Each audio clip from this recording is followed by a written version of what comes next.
A Lutheran church. We visited a Lutheran church, an old building which has apparently stood unchanged for hundreds of years.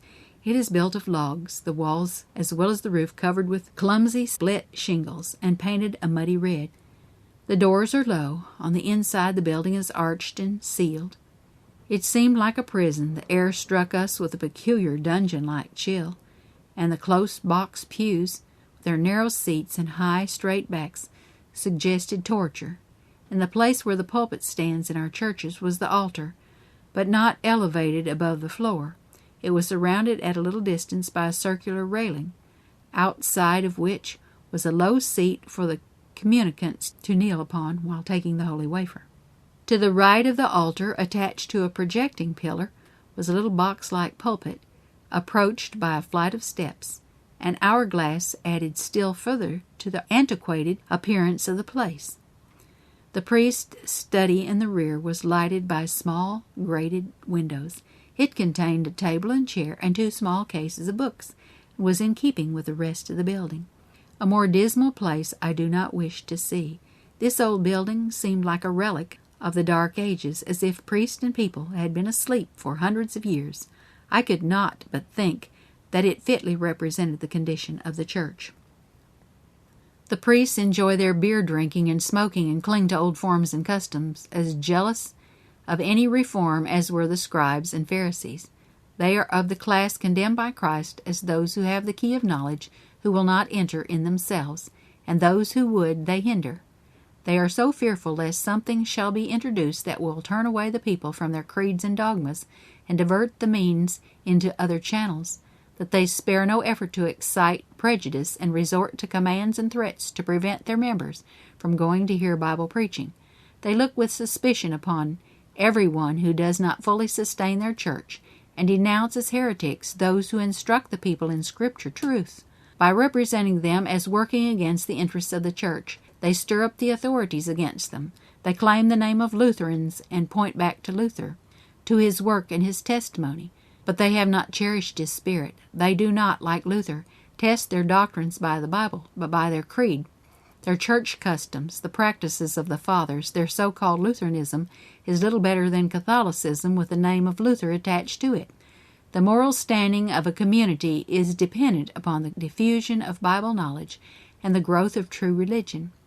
Where the religious teachers bar the people from obtaining light from the Scriptures, unbelief, skepticism, and infidelity cannot but prevail.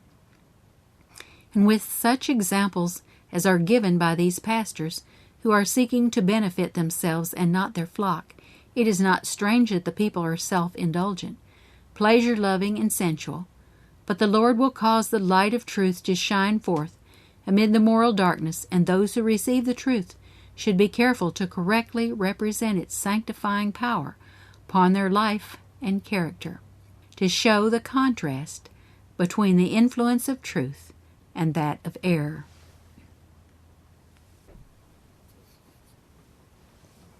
A Swedish dinner. On Monday we were invited to dine with the family of a merchant whose wife had begun to keep the Sabbath.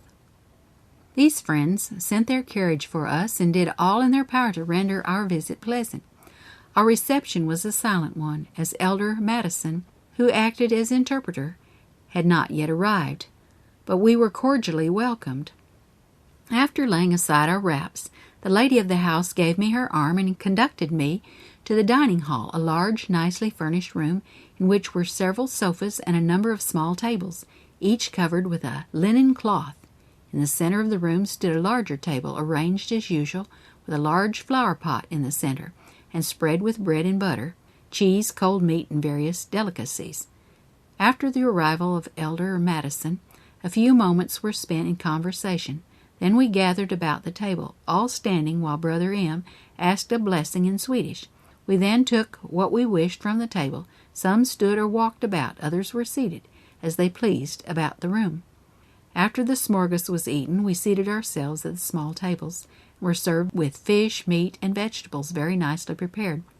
After this, plates of soup were brought in. It was of 2 kinds, meat soup and a dish called plum soup, made from prunes, raisins, apples, etc. Last came the dessert of cooked pears and cream. Then all stood up around the center table and gave thanks in silence. After this, each guest shook hands with the host and hostess, thanking them for the entertainment, and then the ceremony was ended. We passed into another room and spent some time in conversation. Elder Madison read and explained portions of Scripture, and we had a season of prayer.